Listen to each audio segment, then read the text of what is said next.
यदा यदा हि धर्मस्य ग्लानिर्भवति भारत अभ्युत्थानमधर्मस्य तदात्मानं सृजाम्यहम्।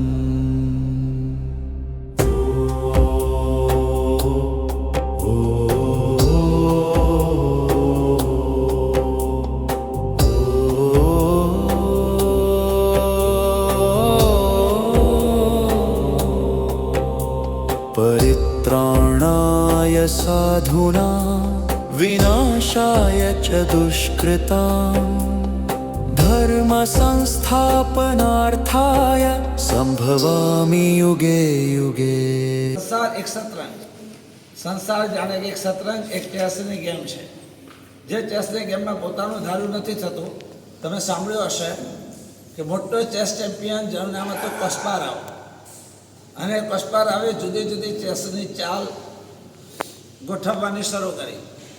આથી આ રીતે જાય, ઊંટ ત્રાસો આ રીતે જાય, ઘોડો અઢી સ્ટેપ આવી રીતે ભરે, એવી રીતે લાઇન્સર કેટલી કેટલી ચાલ ચાલી શકાય એ બધી કલ્પના કરી અને કમ્પ્યુટરમાં ફીડ કરી, અને ચેસનો સુપ્રીમ કમ્પ્યુટર એને તૈયાર કર્યો।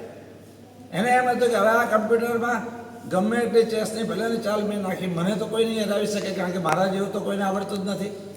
અને તમને નવાઈ લાગશે કે કમ્પ્યુટર સામે એ પોતે રમવા બેઠો પ્લેયર તરીકે પોતે હારી ગયો, કારણ કે એનું ધાર્યું કંઈ ના થયું। એને એમ હતું હું હરાવી દઈશ, પણ હરાવી નહીં શક્યો। સંસારનું સ્વરૂપ આ જ છે, ધાર્યું શું થાય શું। આવતીકાલે રામને રાજ્ય અભિષેક કરવાનો છે, પાક્કું થઈ ગયેલું, જાહેરાત થઈ ગઈ, એ કહેવત પડી ગઈ, ન જાણ્યું જાનકી નાથે સવારે શું થવાનું છે। તમને ખબર છે બીજા દિવસે સવારે વનવાસ। ધાર્યું કોનું થાય? થઈ શક્યું રામનું ધાર્યું, થઈ શક્યું દશરથનું ધાર્યું। રામાયણ પણ કહે છે કે પોતાનું ધાર્યું ક્યારેય કોઈ દ્વારા થઈ શકતું નથી। તો મહાભારતની અંદર શું કોઈએ ધાર્યું હતું કે સત્યવાદીઓ યુધિષ્ઠિર જુગાર રમશે? કોની કલ્પના હતી? જે સત્યવાદી હતો, જે જીવનમાં કંઈ ખોટું કરવાની ઈચ્છા ધરાવતો નહોતો, એ પોતે જુગાર રમે। એ જુગારમાં પાછા પોતાના ભાઈઓને હારી જાય, હતો ત્યાંથી પોતાની પત્નીને પણ હારી જાય। કોની કલ્પના હતી આ કે દુનિયામાં કોઈ પોતાની પત્નીને જુગારમાં રમવા મૂકતું હશે? તો પાછું યાદ કરી દો, પોતાનું ધાર્યું ન થાય, ન ધારેલું બધું થાય, એનું નામ સંસાર। પરંતુ આ સંસારમાંથી મને અને તમને ઉગારનાર કોઈ હોય ને તો તે માત્ર પરમાત્મા। જીવનની અંદર પરમાત્માનું શરણું સદા સ્વીકારજો, બાકી તો રામાયણ પણ રાગને બતાડે અને મહાભારત પણ રાગને જ બતાડે। રામાયણ પોતાના સિવાયના બીજાના ઉપરના રાગ એના પરિણામ બતાડે કે પરસ્ત્રી પ્રત્યેનું રાગ એ રાવણની કઈ સ્થિતિમાં મૂકી દે। તો એની સામે મહાભારત પણ રાગ જ બતાડે। એમાં દુર્યોધનનો પોતાની જાત ઉપરનો રાગ હતો, હું જ સાચો। જાત પરનો રાગ એટલે અભિમાન, અને બીજા ઉપરનો રાગ એટલે કામ વાસના। અહીંયા સ્ત્રી પ્રત્યેનો રાગ હતો, અહીંયા પોતાની જાત પ્રત્યેનો રાગ હતો। રામાયણ હોય તો એમાં પણ પુત્ર પ્રત્યેનો આંધળો રાગ હતો, તો મહાભારતમાં પણ પુત્ર પ્રત્યેનો જ આંધળો રાગ હતો। અહીંયા કોનો હતો રામાયણની અંદર પુત્ર પ્રત્યેનો આંધળો રાગ? કૈકેયીનો, પોતાના દીકરા ભરત પ્રત્યેનો। મારા ભરતને રાજપાટ મળવું જ જોઈએ, અને એના પરિણામ રૂપે રામનો વનવાસ। તો અહીંયા કોનો રાગ હતો પોતાના પુત્ર પ્રત્યેનો ભયાનક? ધૃતરાષ્ટ્રનો। એટલે દુર્યોધનની ભૂલ જોઈ શકતા જ નહોતા, સાચી વાત સાંભળવા માટે પણ તૈયાર નહોતા, અને પરિણામે સર્જન થયું મહાભારતનું। બંનેને જોતા જાઓ, બંને જગ્યાએ આપણને દેખાય કે નિયતિ ક્યાંક ને ક્યાંક કોઈને ખેંચી જતી હોય। નિયતિ, પ્રારબ્ધ, રાજપાટના બદલે વનવાસ। અહીં આપણે એવી જ વાત કહી, નિયતિ ખેંચી જ જતી હોય જંગલની અંદર, જાણે 12 વર્ષ ઓછા પડ્યા તો 13મો વનવાસ। આ એક ચક્કર ચાલે છે, એક બાજુ રામાયણનો, બીજી બાજુ મહાભારતનો। પણ બંને રામાયણ અને મહાભારત એવા વિશિષ્ટ કોટીના આર્ય દેશના ગ્રંથો છે કે સૌને સલાહ આપે છે, શું રામાયણ જેવા પાત્ર બનજો, મહાભારત જેવા પાત્ર નહીં બનતા। પરિવારમાં પ્રેમ રાખવો હોય તો રામાયણના પાત્ર જેવું અનુસરણ કરજો, પરિવારનો પ્રેમ છેદન ભેદન કરવો હોય તો જ મહાભારત જેવા પાત્ર બનજો। નક્કી મારે અને તમારે કરવાનું છે કે રામાયણમાંથી કેવો પોઝિટિવ સંદેશ લેવો તો મહાભારતમાંથી નેગેટિવ સંદેશ કઈ રીતે પ્રાપ્ત કરવો, આ છે વાત ભૂમિકા રામાયણ અને મહાભારતની. એમાંથી આપણે હમણાં પસંદગી કરી છે મહાભારતની, કારણ કે રામાયણ વિષય ત્યાગનું સૂચવે છે, મહાભારત કસાય ત્યાગ તરફ ધ્યાન દોરે છે. વિષય ત્યાગ હજુ સહેલો છે, કસાય ત્યાગ ભયંકર છે.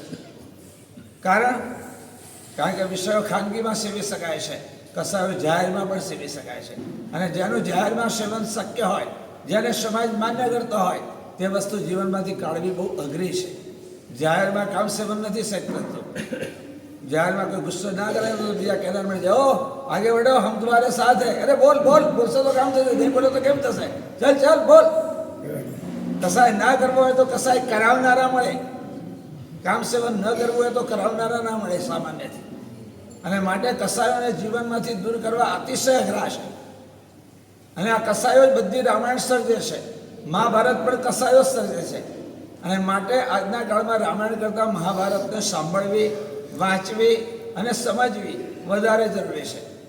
રામાયણની રચના ત્યાં વાલ્મીકીએ કરી, તેવું જૈન રામાયણ છે એની રચના વાત કરી હતી વિમલ સુરેશ્વરજી મહારાજે. એમ મહાભારતની રચના ત્યાં આગળ વેદ વ્યાસે કરી કહેવાય છે.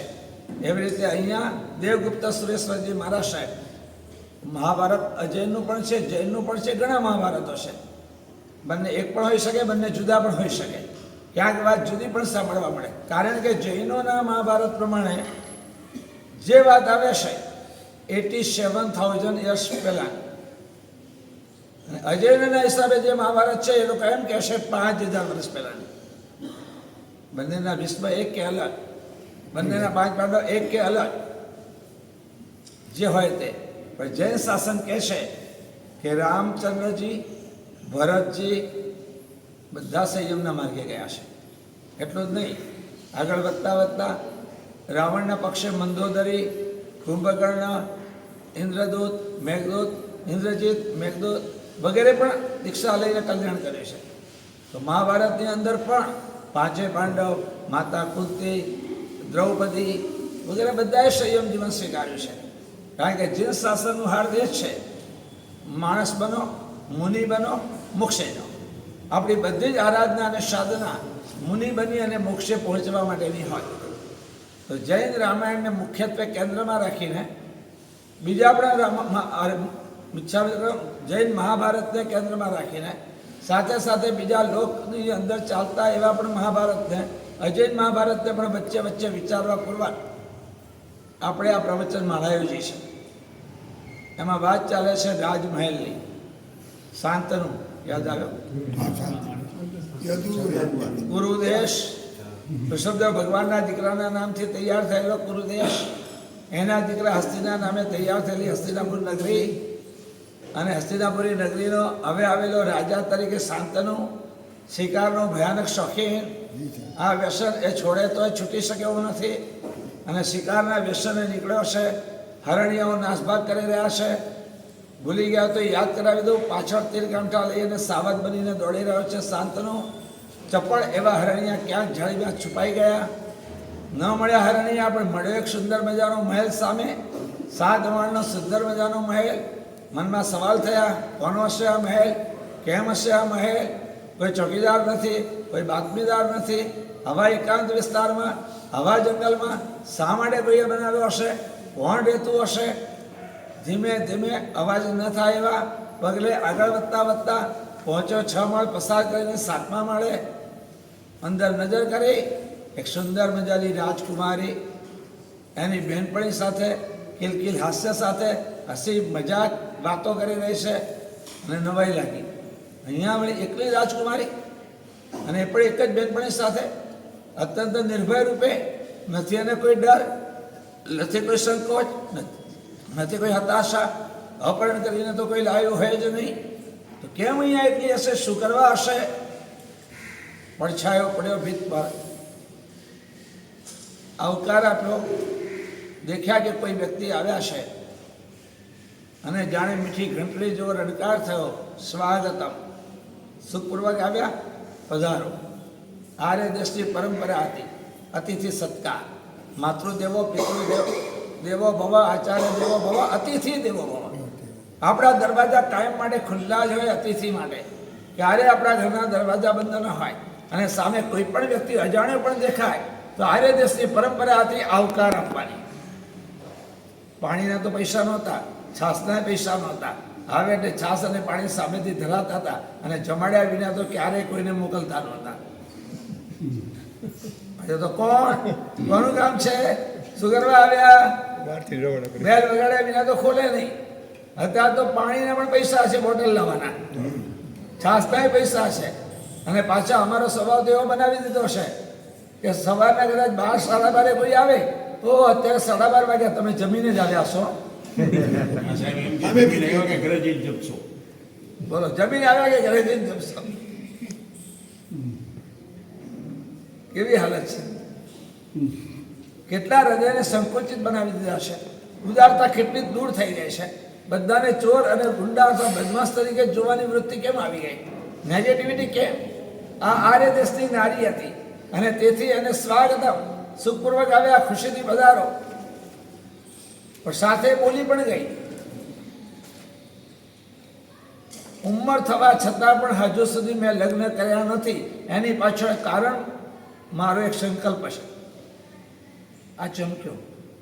અજાણ્યો વ્યક્તિ, અપરિચિત વ્યક્તિ અને સામેથી નિર્ભયતાથી બોલાવે છે. કંઈ સમજાતું નથી. હશે કાંઈક કુતૂહલ છે, આશ્ચર્ય છે, સમજાતું નથી. અંદર ગયો, પ્રેમથી બેઠો, પાણી વગેરે ધરાઈ ગયો અને વાત આગળ શરૂ થઈ. તમારા મનમાં ઘણા બધા સવાલો થતા હશે, પણ ચિંતા નહીં કરો, હું મારો પરિચય આપી દઉં. આ વિચારવા પડે, સામેથી આ કન્યા આવી રીતે પોતાનો પરિચય આપે છે અને પહેલું વાક્ય પાછું આવું મારા મનમાં જ હમણાં ચાલતું હતું કે જો આને લગ્ન ન કર્યા હોય તો કદાચ હું એની સાથે લગ્ન કરીશ. બાકી તો નીતિ, દયા અને સદાચાર, આ દેશના 3 પાયાના ગુણો તો દરેકમાં હતા જ, આનામાં પણ હતા. અને એથી જ હતું કે પરસ્તે ઈચ્છતી ન હોય તો હું ક્યારે પણ એની સાથે સંબંધ નહીં બાંધું. મારા માટે બધા માં અને બહેન સમાન. પણ જો ઈચ્છતી હશે તો કુમારિકા હશે તો રાજા અનેક રાણીઓ કરતો હતો. મનમાં ઈચ્છા હતી જાણવાની, પણ ઈચ્છા રજૂ કરે એ પહેલાં તો જવાબ મળી ગયો. ઉંમર થવા છતાં પણ મેં હજુ લગ્ન કર્યા નથી. એની પાછળ કારણ મારો એક સંકલ્પ છે. અને આના મનમાં શું સંકલ્પ હશે? ચાલો, લગ્ન તો એને નથી કર્યા એટલે હું એની સાથે લગ્ન કરી શકું એવી શક્યતા તો છે, પણ કેમ નહીં કર્યા હોય? એનો એક સંકલ્પ, શું સંકલ્પ હશે? કોણ હશે? અને એને શરૂઆત કરી. મારું નામ ગંગા છે. જન્નુ રાજાની હું દીકરી છું. લાડકોડથી હું મોટી થઈ છું. પાણી માગું ત્યાં દૂધ હાજર થતું હતું. દુઃખ જેવી ચીજ મેં જીવનમાં ક્યાંય જાણી નથી, જોઈ નથી. માતા પિતાની અત્યંત લાડકી હું દીકરી. મને ભણાવી, ગણાવી, સરસ મજાની તૈયાર કરી છે. મારા માતા પિતા એટલા બધા મહાન, હું એના માટે ગૌરવ અનુભવું છું. કારણ કે એમને માત્ર મને શિક્ષણ નથી આપ્યું, સાથે સંસ્કાર પણ આપ્યા છે. એમને માત્ર નોલેજ નથી આપ્યું, મારું મોરલ પણ એમને તૈયાર કર્યું છે. એમને માત્ર આ લોકોની ચિંતા નથી કરી, આવતા ભવની પણ મારા માટે સારી ચિંતા કરી છે. એમને મારી કઈ કાળજી નથી લીધી તે સવાલ છે. એમને મારા શરીરની નહીં, મારા આત્માની પણ ચિંતા કરી છે. અને એના દ્વારા મને અત્યંત સરસ રીતે તૈયાર કરવામાં જરા પણ પીછેહટ નથી કરી. એમને પ્રેમ આપ્યો છે, લાગણી આપી છે, વાત્સલ્યથી નવડાવી દીધી છે. તો એની સાથે સાથે અવસરે થાક પણ બતાડી છે. અને એનું કારણ છે કે મારા માતા પિતાએ ગમે એટલી વ્યસ્તતા વચ્ચે જે મને સમય આપ્યો છે ને, એના કારણે મારા માતા પિતા પ્રત્યે મને એટલો બધો આદર છે, એટલો બધો સન્માન છે કે ક્યારે પણ એમનાથી હું ડરી નથી. હા, ખોટું કરતા જરા ડરી છે ચોક્કસ, પણ મા બાપનો ડર મને ક્યારે નથી લાગ્યો. મારા માતા પિતા પાસે હું નિસંકોચ બધું જ કહી શકું છું. કાંઈ પણ છુપાવ્યા વિના મારી અંતરની લાગણી રજૂ કરી શકો છો. આ મારું સૌભાગ્ય છે. આ પરિચયમાં મને અને તમને કંઈ સમજાણું? પેલો રાજા સાંભળી રહ્યો છે, એને લાગે છે કે આ પરિવારમાં પ્યાર કેટલો, આમાં માતા પિતાની પોતાની જવાબદારી કેટલી સારી એના માતા પિતા સમજેલા છે. આ દીકરી પણ નિસંકોચ પોતાના માતા પિતાને કહી શકે છે. અહીંયા બેઠેલા માતા પિતાઓ સાંભળી લે કે આમાંનું આપણા જીવનમાં શું છે અને શું નથી. એ મહાભારતની સાથે આપણું મહાભારત પણ સાથે ચાલવું જોઈએ. અર્થાત એ લોકોના પ્રસંગો સાંભળ્યા પછી પોતાના જીવનની શૈલીને પોતે તપાસવી જોઈએ કે મારા જીવનમાં કેટલું યોગ્ય ચાલે છે, કેટલું અયોગ્ય ચાલે છે. કથાનો યોગ એવી ચીજ છે કે કથા સ્ટોરી હસતા હસતા હસતા હસતા આપણને આપણા જીવનનો ઉપદેશ આપી દે છે. સામે ધડાધડ ગોળીબાર નથી કરતા, આપણે હવામાં ગોળીબાર કરી અને સમજણ આપી દેશે કે આમાં અમે કેટલા ઊણા ઉતર્યા કે કેટલા સાચા ઉતર્યા. આ કે છે લાડ પણ આપ્યા તો ધાક પણ ગણી. આપણી તકલીફ એ છે કે કેટલાક મા બાપ હોય ને લાડ એટલા બધા લાડ લડાવ્યા કરે કે પેલો જિંદગી બની જાય, માથે બેસી જાય અને કશું સાંભળે નહીં, હાથમાંથી નીકળી જાય. અને કેટલાક મા બાપ એટલા કડક બને એટલી ધાક બેસાડે કે પેલો ત્રાસી જાય કે આ મા બાપથી ક્યારે હું છૂટું. ન જોઈએ ધાક, ન જોઈએ લાડ એકલા, તો શું જોઈએ? ધાક સહિતના લાડ. જેના માટે શબ્દ છે વાત્સલ્ય, જેના માટે શબ્દ છે સ્નેહ. પરિવારની અંદર એકબીજા પ્રત્યે સ્નેહ જોઈએ, એકબીજા પ્રત્યે લાગણી જોઈએ. એકલી કડકાઈ પણ ના ચાલે, એકલો લાડનો પણ ન ચાલે. લાડ અને કડકાઈ બંનેનું બેલેન્સિંગ કરતા જે મા બાપને આવડે તેના ત્યાં દીકરાઓનું સારું ઘડતર થાય. એને શું કહી દીધું? ખાલી શિક્ષણ નહીં, સાથે સંસ્કાર પણ. ખાલી નોલેજ નહીં, સાથે મૂલ્ય પણ. ખાલી જ્ઞાન નહીં, સાથે સમજણ પણ. ખાલી શરીરને નહીં, આત્માની પણ ચિંતા. ખાલી આ લોકની જ નહીં, પરલોકની પણ વિચારણા. તપાસ કરી લો, તમારો છોકરો સ્કૂલે ન જાય તો ચાલે કે પાઠશાળા ન જાય તો ચાલે? તમારો છોકરો હોમવર્ક ન કરે તો ચાલે કે ગાથા ન કરે તો ચાલે? ત્યાં જ તમને ખબર પડશે કે અમે માહિતીમાં પાગલ છીએ કે મૂલ્યોની સ્થાપના કરવા તૈયાર છીએ. ત્યાં જ ખબર પડશે કે શરીરની ચિંતા કરીએ છીએ કે આત્માની પણ કરીએ છીએ. ખાલી આ બે સવાલોમાં આન્સર મળી જશે. પાઠશાળા ના મોકલીએ તો ચાલે કે સ્કૂલે ના મોકલીએ તો ચાલે? ગાથા ના કરે તો ચાલે કે હોમવર્ક ના કરે તો ચાલે? બસ આ બે સવાલ અહીંયા બેઠેલા મમ્મી પપ્પા પોતાના દીકરા માટે પૂછી લે અને એના જવાબ દ્વારા જ એને ખબર પડી જશે કે આ ગંગાનો ઉછેર જે રીતે એના માતા પિતાએ કર્યો એવો ઉછેર આપણે યોગ્ય રીતે કરીએ છીએ કે નથી કરતા. અને જો એમાં ક્યાંક ભૂલ દેખાતી હોય તો એની અંદર સુધારો શરૂ કરવા જેવો છે. નંબર 2, એને કહ્યું ઘણી બધી વ્યસ્તતા વચ્ચે પણ અમારા માતા પિતા અમને સમય આપે છે. આપણે કેટલો સમય આપીએ છીએ? દરેકના પોતાના જાતે પૂછે, પોતાના જીવનની તપાસ કરીને કે હું મારા સંતાનોને કેટલો સમય આપું છું. કમસે કમ એટલું નક્કી કરો કે અઠવાડિયાની અંદર ઓછામાં ઓછા 5 દિવસ પોતાના 12 થી 24 વર્ષની ઉંમરના દીકરા દીકરીઓને 15 થી 20 મિનિટ સમય આપો. મોબાઈલ નહીં આપો તો ચાલશે, એકવાર પૈસા નહીં આપો તોય ચાલશે, સારા ડ્રેસ નહીં આપો તોય ચાલશે, સારું ખાવા પીવાનું નહીં આપો તોય ચાલશે. કમસે કમ એમને સમય તો આપો. વાત અહીંયા એની પોતાની વાત કરી રહી છે કે મારા માતા પિતા મારા જીવનના માલિક બનવાના બદલે માર્ગદર્શક બન્યા છે. જીવન જીવવાની કલા એમને મને આપી છે, સાચી સમજણ તે મને આપી રહ્યા છે. મારાથી ભૂલ પણ થાય છે, ઘણી ભૂલો મેં પણ કરી છે, પરંતુ એ ભૂલો વખતે એમને મને સમજ આપી છે, સાથે ભૂલની માફી પણ આપી છે. આપણે ભૂલ થાય ને ત્યારે ગાળો જ આપી છે, માફી નથી આપી. તકલીફ ત્યાં આવીને ઊભી રહી. એ કહે છે ભૂલોની સમજ પણ આપી છે, ભૂલ થઈ એની માફી પણ આપી છે. વિશ્વાસ તો મૂકવો પડે. એકવાર ભૂલ કરીએ એટલે કાંઈ માટે ભૂલ જ કરશે, વોચ જ કર્યા કરવી અને પ્રેજ્યુડિસ માઇન્ડથી જ એની સાથે વ્યવહાર કરવા એ ના શોભે.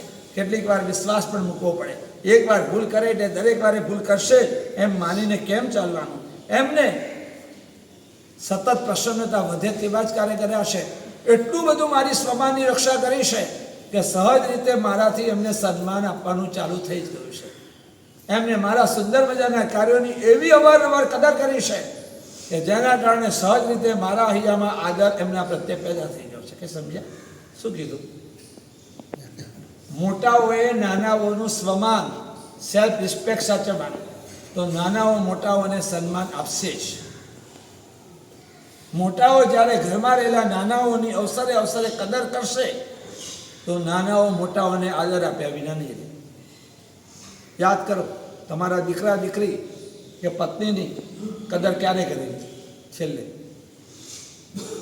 દીકરા દીકરીને ભેટી પડ્યા એવું ક્યારે? દીકરા દીકરીને શાબાશી આપી, શાબાશ દીકરા શાબાશ એવું ક્યારે બોલેલા? યાદ કરો, છેલ્લામાં છેલ્લી વાર ક્યારે યાદ આવે છે? એ યાદ કરવું પડે છે. યાદ આવે છે કે યાદ કરવું પડે છે? કરવું પડે છે એનો મતલબ કે કેટલો ટાઈમ થઈ ગયો. કેમ દીકરાએ ક્યારે કંઈ સારું કર્યું જ નહીં હોય? દીકરીએ ક્યારે કંઈ સારું નહીં કર્યું હોય? કેમ એને શાબાશી એકે વાર નહીં આપી? કેમ એને ભેટી પડ્યા નહીં? કેમ એને લાગણીથી નવડાવી નહીં દીધો? શાબાશ દીકરા શાબાશ એવું ક્યારે કેમ ના બોલ્યા? 2-5 વર્ષમાં યાદે નથી આવતું કયું એવું. આપણે એની કદર કરતા નથી અને આશા રાખીએ છીએ કે એને મને આદર આપવો જોઈએ. હવે એ યાદ કરો, 4 મિત્રોની વચ્ચે એનું ઇન્સલ્ટ કરેલો, 2 જણની વચ્ચે એનો ઠપકો આપેલો, જાહેરમાં એની કોઈ ભૂલ કહેલી. હા, એનો મતલબ કે આપણે એનું સન્માન નહોતું સાચ્યું, એનું સેલ્ફ રિસ્પેક્ટ નથી સાચ્યું અને આપણે આશા રાખીએ છીએ કે એને મારું સન્માન આપવું જોઈએ. અમે મા બાપની સામે નહોતા બોલતા, પણ સાથે અમારા મા બાપ પણ અમારી કેટલી કાળજી લેતા હતા એ કોણ યાદ કરશે? હા, અમારા મા બાપ અમારી કેટલી કાળજી લેતા હતા, અમારા મા બાપ અમને કેટલો સમય આપતા હતા, અમારા મા બાપ ક્યારેક શાબાશી આપતા હતા કે નહોતા આપતા? અમે આપીએ છીએ એ અમારે નથી જો, અમે કેટલું અમારા મા બાપનું ધ્યાન રાખતા હતા અને અમે નહોતા બોલતા એ યાદ કરવું છે. અમારા મા બાપ અમને કેટલો પ્રેમ આપતા હતા, કેટલો સમય આપતા હતા, કેટલી લાગણી આપતા હતા એ કેમ ભૂલી ગયા? હવે સમજાઈ ગયો? કાળ જુદો હતો. કાળ જુદો નતો, કાળજા તમે બદલી નાખ્યા અને વાત કાઢો કાળનો. કાળ હંમેશા સમાન જેવો જ રહ્યો છે. અત્યારે કતલખાના છે ને તો ભગવાન મહાવીરની હાજરીમાં કાળસોરી કસાય રોજ 500 પડા મારતો. શું કેવું છે? અત્યારે યુદ્ધો ચાલે છે અને લાખો લોકો મરે છે, લાખોની હજી હજારો જ મરે છે. ભગવાન મહાવીરની હાજરીમાં ચેડા રાજા અને કોણેકનું યુદ્ધ થયું ને 1,80,00,000 મર્યા હતા. ક્યારે નહીં કહેતા કે કાળ ખરાબ છે. કાળ ખરાબ નથી, અમારા કાળજાને અમે ખરાબ બનાવી દીધા છે. હવે કાળજાને સુધારો. નો રિપિટેશન, ઓનલી રિવોલ્યુશન. હવે પુનરાવર્તન નહીં, હવે પરિવર્તન. વિચારોનું પરિવર્તન, વિચારધારાનું પરિવર્તન, માન્યતાનું પરિવર્તન, સ્વભાવનું પરિવર્તન, મન વચન અને કાયાના વિચાર વાણી અને વર્તનમાં પરિવર્તન. આ જો ભીતરનું પરિવર્તન નહીં લાવીએ તો એ જ પુનરાવર્તન. પુનરપી જનનમ પુનરપી મરણમ. પાછું જન્મ મરણ, જન્મ મરણ, જન્મ મરણ. જનની જઠરે શયનમ. પાછું મરવાનું, પાછું માતાની પેટમાં સુવાનું, પાછું જન્મ લેવાનું, પાછું મરવાનું, પાછું સુવાનું. બસ એ જ ચાલશે. પુનરાવર્તન કે પરિવર્તન? ક્યાં સુધી આ પુનરાવર્તન ચાલુ રાખવું છે? હવે તો ક્યાંક પરિવર્તનની દિશાની અંદર આવીએ. જૈન ધર્મના આવા જીવનબોધક પ્રવચનો સાંભળવા અને જૈન ધર્મની પ્રેરણાદાયક કહાની જોવા માટે અમારી યુટ્યુબ ચેનલ જૈન લાઇબ્રેરીને અત્યારે જ સબસ્ક્રાઇબ કરો. સાથે બેલ આઇકન દબાવવાનું પણ ભૂલતા નહીં, જેથી દરેક નવી વિડીયોનો લાભ તમને સૌથી પહેલા મળી રહે. જય જિનેન્દ્ર.